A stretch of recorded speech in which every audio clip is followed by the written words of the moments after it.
We don't get to control people. They're allowed to change what they like, what they dislike. So that I just have to say that because I think sometimes initial wives they'll get thrown off and then they'll go, well, he said it was going to be this way.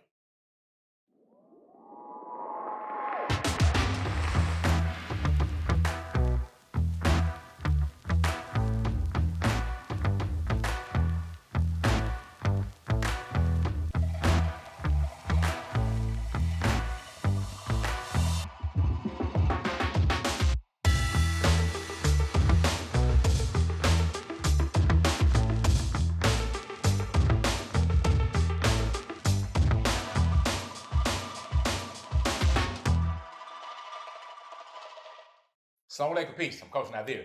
And I'm Coach Fatimah, his wife. And I'm Coach Nyla. I am also his wife.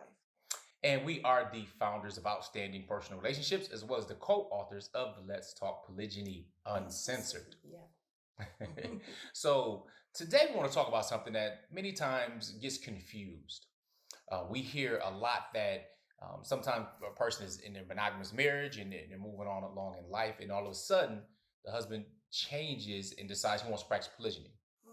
Now, it may not necessarily be all of a sudden, but it may be all of a sudden or appear that way either in how the functioning of the marriage has went, or just on what the understanding was or lack thereof, or the expectations, I should say. So today's topic is going to be about changing your mind and how that can affect or impact your monogamous marriage or relationship.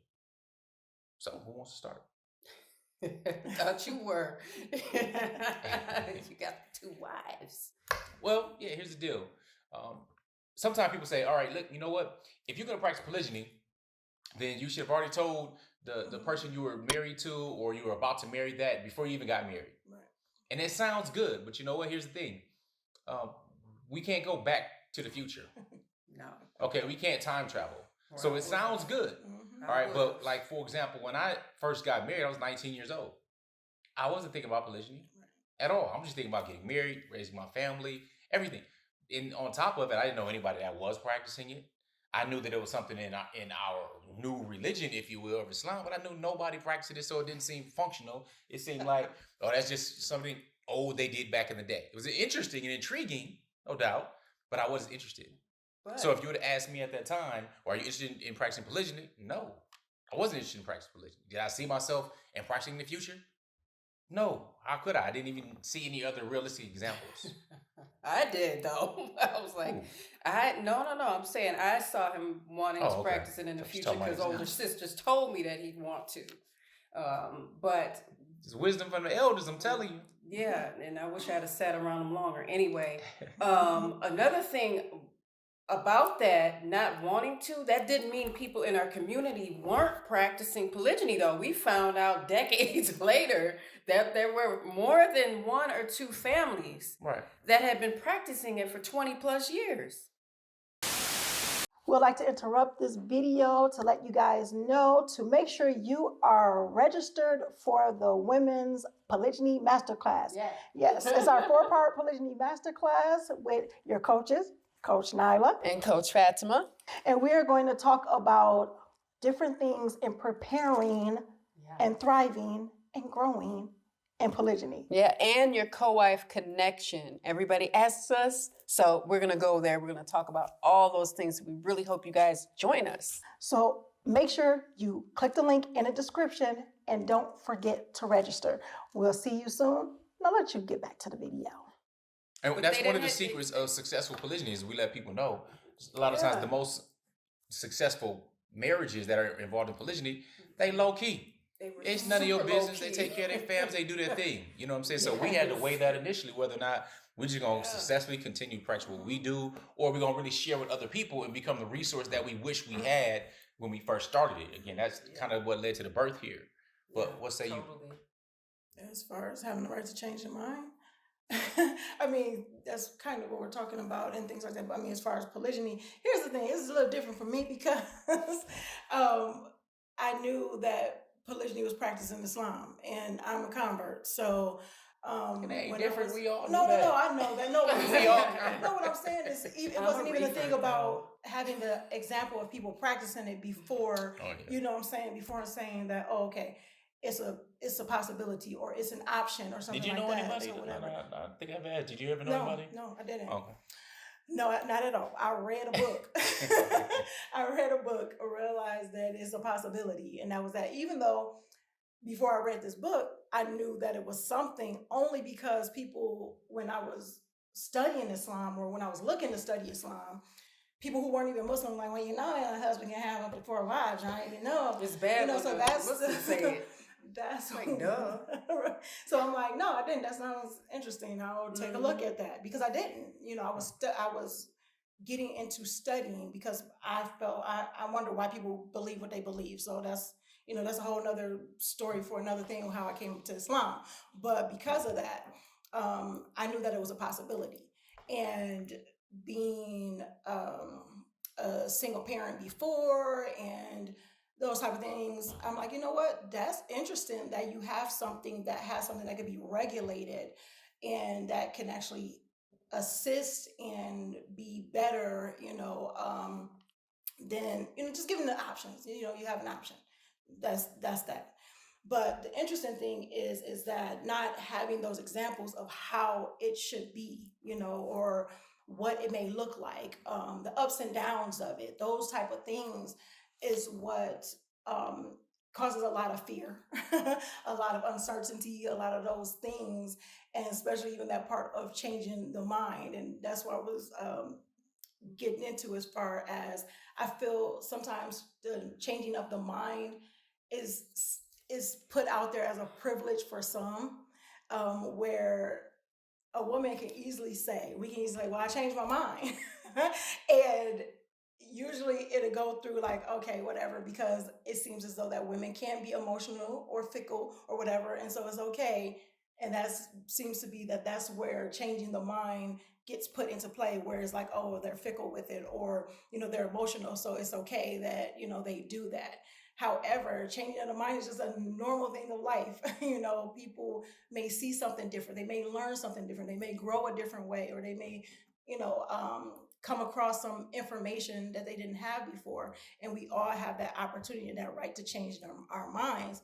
However, I think that, it's the way things are communicated that can make or break, or at least cause some beauty or some issues, the way that things could be perceived or taken, or things as far as that. So changing of the mind, yeah, everybody should have that right to change their mind, but being able to communicate it. But you still have to learn. You know, we have to give ourselves enough grace, or give each other enough grace to say, well, you know, you have the right to change your mind, as well as you have the right to learn, you know, learn me, learn you, learn proper ways to bring it about, you know, when you do decide to change your mind, and that decision affects, you know, me as well. I guess I think you got to have the courage to let people know your mind has changed. That's important. And you also have to understand that as your mind changes, we think everything can change, although our body is changing, but your mind can't change at all. I'll take your body changing, I'll take all of that stuff, the environment changing, but not your mind. Because once you tell me something, then I got you. I own it. I own whatever you said prior to, and I'm gonna hold it against you. So a lot of times we got to understand that when people's mind changes, that you have to release the control that you thought you had over them and their actions. And sometimes if we're looking at it this way, and we go, no, it's just black and white, because that's what you said.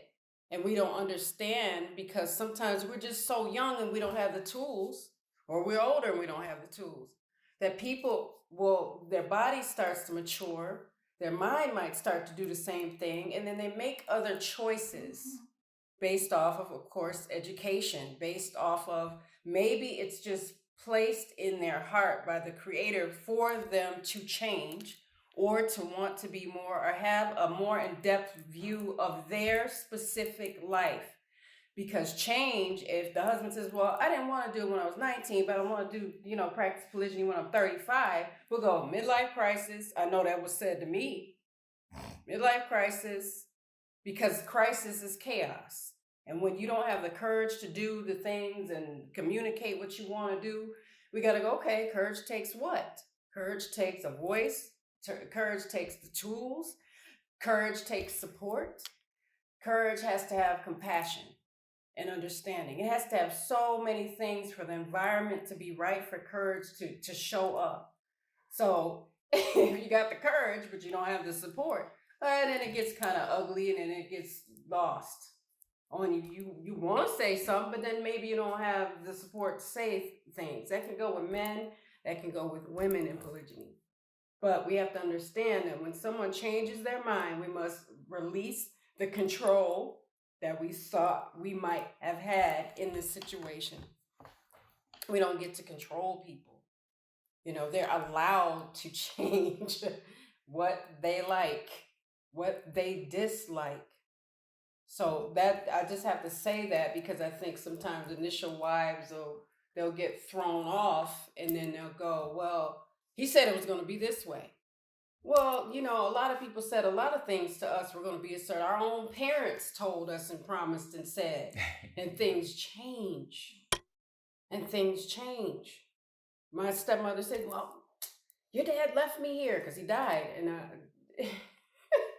I said, did he have a choice? He gonna go. I know he told you, I won't get sick, I won't do this, I won't do that. And he changed his mind within these things. And I'm like, man, you got to let go of that control that you thought you had. We all have had to do that because when people change their mind, what are we going to do? We're going to sit in their decision. And we don't like that. Now, for clarity, though, this is not just a general across the board changing their mind. Of course, we're specifically talking with polygyny. Yeah. Because there are things such as honoring your commitments, no matter what that may be. And even in polygyny, for example, if a person did get married and did say beforehand, I won't practice polygyny or what have you, there's this misconception, especially with Muslim women in general, that think, well, he said he'd never do it, so he can't do it. Or in my contract, I said that he can't do it. That's actually not what a contract says. And if your contract says that, that clause is invalid because it's making something unlawful that is lawful. What that says is that should he practice it, you have an out to make some decisions on your end as a wife. Okay, because you cannot make anything prohibited that Allah Ta'ala has made lawful, which must be understood. Now, mind you, we're also talking to you as parents. Exactly. So as parents of daughters, two of whom have in their marriage contracts that they don't want their husband to practice polygyny without getting their consent, permission, so on and so forth, or discussing with them first, that's their right to have it. But they cannot prohibit him from changing their mind. They may evolve in their relationship, because that's what we're talking about, an evolution of people. Mm-hmm. They may evolve in a relationship 5, 10, 15 years and say, it is okay, or it's fine for us. So things have changed now, and I see wisdom in it, or you may not. So the clause is just simply there, but that's part of a commitment, because now as the man who committed to that, he has to hold to it. And if not, then he loses the power in his decision making at that time. Okay, so it's important when we're talking about commitments and changing your mind. It's not just having to change my mind, because at the same time, we also talk about those understanding, those women really understanding, the walis or wakils, understanding the difference between a man who prays and a man who prays. All right, they sound the same, but they absolutely are not. While the man who prays, the one who's trying to do something noble and honorable and moving forward, focusing on morals, because again, we're pro-morals, versus those who pray, all right, in hunting, and are looking for their next kill, if you will, or the next conquest, because there are those, and they tend to prey on those new convert sisters, somebody who doesn't know, or somebody who doesn't know the religion at all, saying, well, they're from the people of the book, and so on and so forth, and they try to abuse their position, status, so-called knowledge, or what have you. All right, let's not forget, Shaitan is not ignorant. He knows the truth. All right, so it's important to understand that there's a big difference between honoring your commitments and just changing your mind. This is not something just willy-nilly. All right, but if a person does evolve and decide later that they want to practice polygyny and so on, then again, we talk about best practices, sitting down, having a conversation. Or a wife bringing that up as well if it's her concern. You don't have to wait for the husband to bring it up. You have that conversation as mature adults. All right. Or again, we also get the question about when to teach children about polygyny, like it's something, weird. It's a form of marriage. Your children should know the many different forms of marriages. Yeah, they should. All right. And I'm not talking about a changing of mind when it comes to, oh, you know what? My sexual preference and gender has changed, and I think I'm going to experiment with men. No, that's not what we're talking about. Okay. So just to be clear, in case you're confused, I don't know what part of the world or the country you may be living in, but it might be just, my husband came back and said he thinks he's attracted to men. Me and him would have a No, problem. that's a deal breaker. That's a cutoff. That's not something you can just change your mind on. All right, form of marriage, one thing. Want to grow or expand a family, one thing. But something like that, nada. At least not from what we're from what we're talking about. So, again, having a healthy, open, honest conversation, but at the same time recognizing we all change. We're in a constant state of change from the cells in our bodies living and dying at the same time on this path that we call life. But with that being said, having the communication and the courage that Coach Fatimah talked about and the transparency that Coach Nyla talked about to really understand we're humans. All right. And it's not the easiest thing, but we're not here because stuff is easy. If it was, we wouldn't be here. It may have been easy in the process of making us as humans, but that birthing process, yeah, that's not easy. I don't care who you is, what you're doing, what medications, that's not easy. But we still here. All right. Nevertheless, anything else you want to chime in with that? No, I think, that's good. That was good. All right, wrap up with some GOC then. All right, make sure you are growing intentionally. Loving fearlessly. And connecting on a higher level every single day. Till next What time. word do they need to leave in the comments? Forgot about that part. Oh, yeah. Evolving. There we go. A little Bam. shame. Evolving. Yeah. Let's leave evolving. And then we'll evolve back over to GLC one more There we again. go. Let's All do right, it. well then make sure you're growing intentionally. Loving fearlessly. And connecting on a higher level every single day. day. And remember to put evolving below. Assalamu alaikum. Peace. Here are 3 ways outstanding personal relationships can help you.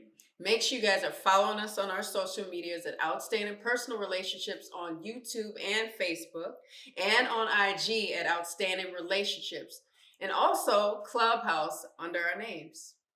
And make sure you go to outstandingpersonalrelationships.com and sign up for our email list. And there you will get updates on our new book, Let's Talk Polygyny Uncensored. Absolutely. And last but not least, when it comes to coaching or counseling, if you want to work with us one-on-one or in group settings, make sure you're on that website and reach out to us because we do have very limited spots and we usually have a wait list. So with that being said, GLC.